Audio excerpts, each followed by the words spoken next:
इस समय संविधान नाम मात्र की एक पुस्तक रह गई है। सिर्फ इस देश में न्याय नहीं, निर्णय मिलता है। संविधान न होता तो आपको मतलब पशुओं से बदतर जिंदगी जीने को आप मजबूर थे। नमस्कार दोस्तों, आज का जो दिन है 25 दिसंबर, देश भर में क्रिसमस मनाया जा रहा है, लेकिन एक सबसे महत्वपूर्ण एक दिन होता है 25 दिसंबर, जब मनुस्मृति दहन दिवस मनाया जाता है। ये इसलिए मनाया जाता है क्योंकि 25 दिसंबर 1927 को बाबा साहेब ने वो मनुस्मृति के वो पंक्तियां जलाई थी जिसमें लिखा था कि महिलाओं को बराबर अधिकार नहीं मिलेगा, जिसमें लिखा था कि जातिवाद होगा।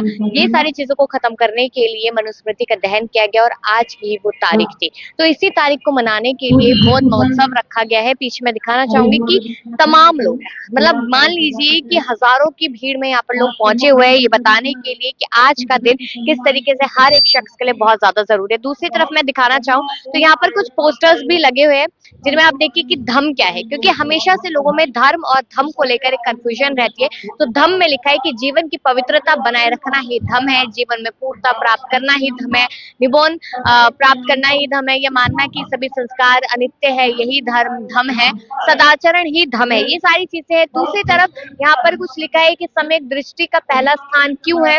तीसरे तरफ तथागत बुद्ध के बारे में लिखा है, क्योंकि जब भी ऐसा होता है कि बाबा साहेब को याद किया जाता है तो हमेशा गौतम बुद्ध को भी याद किया जाता है, क्योंकि जब बाबा साहेब ने हिंदू धर्म को छोड़कर जब बौद्ध धर्म अपनाया था, जब उन्होंने जाना था कि किस तरीके से बौद्ध धर्म में कोई जाति पाति नहीं होती है, किसी तरीके का कोई भेदभाव नहीं होता है, और हिंदू धर्म होते हुए भी इसमें जातियों में बंटवारा होता है, जातियों में लोग होते हैं। तो ये इन सारी चीजों पर जब उन्होंने गहन अध्ययन किया, उसके बाद उन्होंने बौद्ध धर्म को अपनाया था। तो तथागत बुद्ध के बारे में जानना भी बहुत जरूरी है, क्योंकि हमेशा से बुद्ध ये कहते हैं कि किसी की कही हुई बात पे यकीन मत कीजिए, क्योंकि ये होता है कि जब तक आप अपनी नजरों से नहीं देखते तब तक उस बात पे यकीन ना किया जाए। यही गौतम बुद्ध कहते हुए नजर आते थे, साइंटिफिक चीजें वो कहते नजर आते थे, ना कि धार्मिक और राजनीतिक चीजें। इसमें लिखा है बकायदा कि तथागत बुद्ध ने कभी किसी को मुक्त करने या आश्वासन नहीं दिया। उन्होंने कहा है कि मैं मार्ग बता सकता हूँ, मैं मार्गदाता हूँ, मैं मुक्तिदाता नहीं हूँ। इसके साथ ही मन ही प्रधान है, ये लिखा है। और वहां पर सम्राट अशोक, आपको याद है सम्राट अशोक की बात इसलिए की जाती है क्योंकि 84,000 स्तूप उन्होंने बनवाए थे। काफी स्तूप खत्म हो चुके, काफी स्तूप छुपे हुए हैं, लेकिन उनको अभी भी कहीं ना कहीं जो आर्कियोलॉजिकल साइट्स है उनकी तरफ से खोदा जा रहा है, निकाला जा रहा है, देखने के लिए कि सम्राट अशोक जो थे उन्होंने क्या कुछ किया था। क्योंकि जब उन्होंने भी बौद्ध धर्म अपनाया तो उसके बाद ये जनता तक बात पहुंची कि बौद्ध धर्म अपनाना इसलिए जरूरी है क्योंकि उसमें साइंटिफिक चीजों की बात होती है, उसमें किसी धर्म की धार्मिक चीजों की बात नहीं होती है। और ये इसका जो दिन है जो बहुत महत्वपूर्ण दिन माना जाता है एक तरीके से, क्योंकि मनुस्मृति को दहन जो किया गया था, सामाजिक न्याय सबको मिले उसके लिए सब कुछ किया गया था। तो वही मनाने के लिए तमाम हजारों की संख्या में इस प्रोग्राम में, इस कार्यक्रम में लोग आते हैं। हर साल इस कार्यक्रम को बड़ी धूमधाम से भी मनाया जाता है, और भी तस्वीरें मैं आपको यहाँ पर दिखाऊंगी। बौद्ध महोत्सव मेला लगा हुआ है, यहाँ पर मैं आपको दिखाना चाहती हूँ कि अलग अलग काउंटर्स है जिन पर अलग अलग तरीके की किताबें मिल रही है। तो कुछ काउंटर्स पे जाके देखेंगे, क्योंकि ये वो किताबें हैं जिनकी बात तो की जाती है लेकिन शायद पढ़ता कोई ही है। कुछ पोस्टर्स हैं यहाँ पर जो लोग अपने घरों में भी लगाते हैं, कुछ किताबें हैं, कुछ एंटिक्स है, कुछ ऐसी चीजें हैं जैसे मनुस्मृति की आपको ये नजर आ रही होगी, ये किताब है मनुस्मृति की। अभी पढ़ा है इसको? नहीं मैम, जानकारी अच्छा, है। जानकारी क्या जानकारी है? थोड़ा सा फोन रखिए साइड में।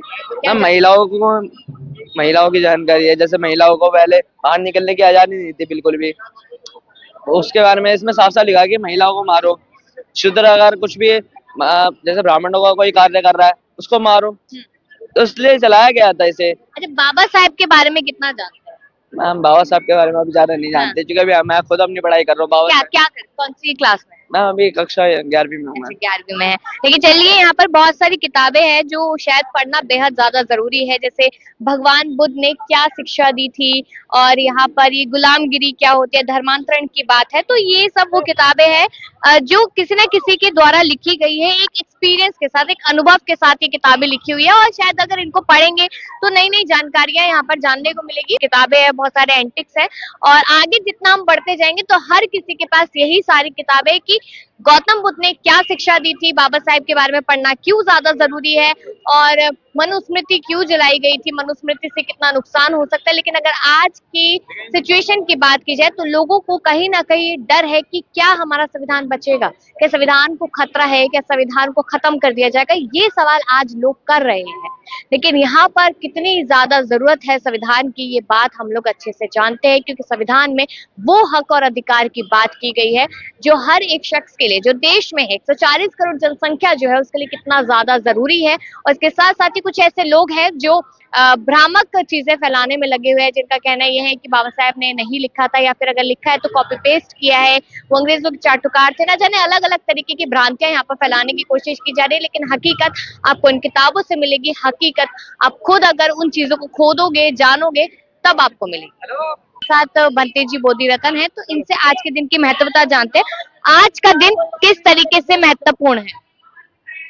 इस दिन 25 दिसंबर 1927 को बाबा साहब डॉक्टर अम्बेडकर जी ने मनुस्मृति का दहन किया था, जिसमें जातिवाद और सड़ी गली व्यवस्था थी, ऊंच नीच की व्यवस्था थी। उसको समाप्त करने के लिए बाबा साहब डॉक्टर अम्बेडकर ने मनुस्मृति को जलाया था। लेकिन आज के समय पर भी, आज 2025 हो चुका है, लेकिन जातिवाद आज भी देखने को मिलता है। क्योंकि शासन में बैठे हुए लोग दूषित मानसिकता के लोग हैं, वो नहीं चाहते इस देश से जातिवाद खत्म हो और इस देश में समानता कायम रहे। इस देश में न्याय नहीं निर्णय मिलता है, क्योंकि न्याय मिलने के लिए समता, मैत्री और स्वतंत्रता जब न्याय मिलेगा। क्योंकि ये इस देश में समता है नहीं, मैत्री है नहीं, स्वतंत्रता है नहीं, तो न्याय कहाँ से मिलेगा। क्योंकि बाबा साहब डॉक्टर अम्बेडकर ने कहा न्याय जब मिलेगा कि समता होगी, मैत्री होगी और स्वतंत्रता होगी, जब न्याय मिलेगा। इसीलिए पहले समता लाना बहुत जरूरी है। कैसे लाई जाएगी समता?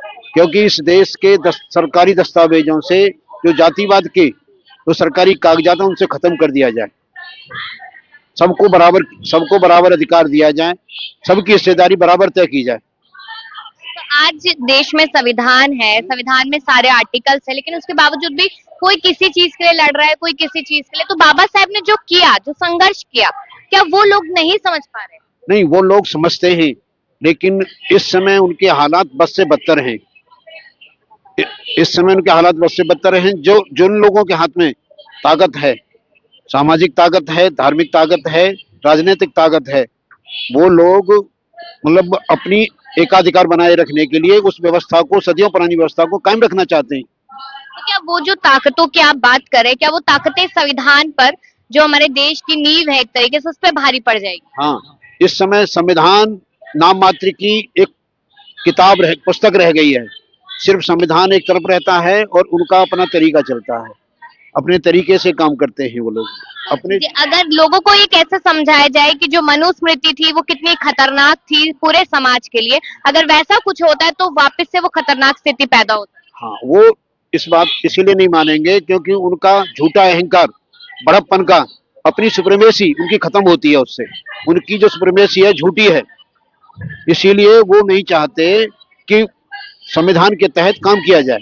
संविधान को सिर्फ प्रतीकात्मक मानते ही वो, सिर्फ इतना कि संविधान में है लोकतंत्र है, लोकतंत्र में भी तंत्र है, और उस देश में सामाजिक और आर्थिक जो परिवर्तन जब तक नहीं आएगा, इस देश में समता कायम नहीं हो सकती। वो चाहते ही नहीं, और सामाजिक परिवर्तन के बिना और सामाजिक न्याय की बात करना बेईमानी है। मनुस्मृति महिलाओं के लिए कैसे खतरनाक है, ये महिलाओं को कैसे समझाया जाए, जो महिलाएं देखेंगी?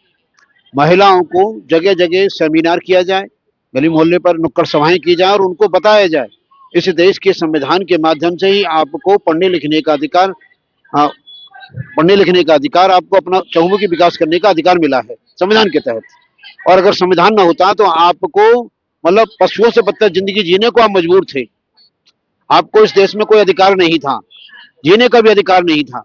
आप जन्म से लेकर के अंतिम समय तक पुरुष के आधिपत्य में रहती थी और एक गुलामों जैसी जिंदगी जिया करती थी।